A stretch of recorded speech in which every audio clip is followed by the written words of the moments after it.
Հրազդանում։ Արդեն 13 տարի է զբաղվում եմ ասեղնագործությամբ եւ ժանեկագործությամբ։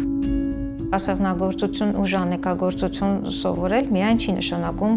տեխնոլոգիան իմանալ ինչ տեխնիկայով են աշխատում եւ վերջ, այլ պետք է դրան զուգահեռ սովորել նաեւ հայկական տարազը, ամբողջ այդ մշակույթն է ներառում արդեն իր մեջ այդ ժանեկագործությունն ու ասեղնագործությունը։ Եվ իմ առջև մեծ նպատակ դրեցի, որպեսզի ինչ պայմանով էլ լինի, անպայման պետք է դա ուսուցանել, որպեսզի էլ ավելի շատ տարածվի։ Շատ շրջագայել եմ Հայաստանի տարածքներով եւ դասավանդել եմ ասեղնագործություն, նկարչություն,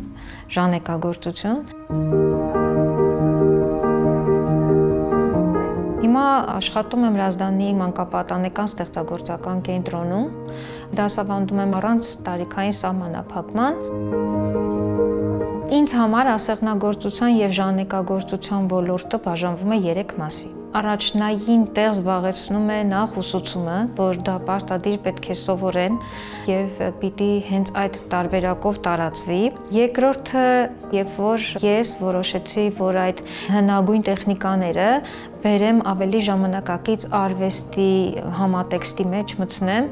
ավելի նոր ձևով ներկայացնեմ եւ ես որոշեցի, որ այդ տեխնիկաները օգտագործելով կարող եմ ստեղծել ժամանակակից աշխատանքներ։ Երրորդը, երբ որ սկսեցի ստեղծել կենցաղային իրեր, այդ ժամանակ մտածեցի, որ պետք է ունենամ ինչ-որ բրենդ եւ բրենդի անունը դրեցի Դարմին, ինչի անվան տակ ավելի շատ ես ներկայացնում եմ միայն կենցաղային իրերը, սփռոցներ, վզնոցներ, օձիքներ, պայուսակներ եւ այլն։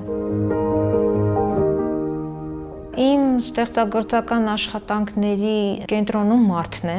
մարդը, նրա մտածելակերպը, նրա միտքը, մարդու հոգին առհասարակ եւ նաեւ շատ սիրում եմ գեղարվեստական գործեր կարդալ եւ այդ գեղարվեստական գործերը վերածել արվեստի գործերի։ Ես սիրում եմ մարդկային երևակայությունն ու ստեղծագործությունը, ուսուցանելու ժամանակ էլ չնայած ես սովորեցնում եմ,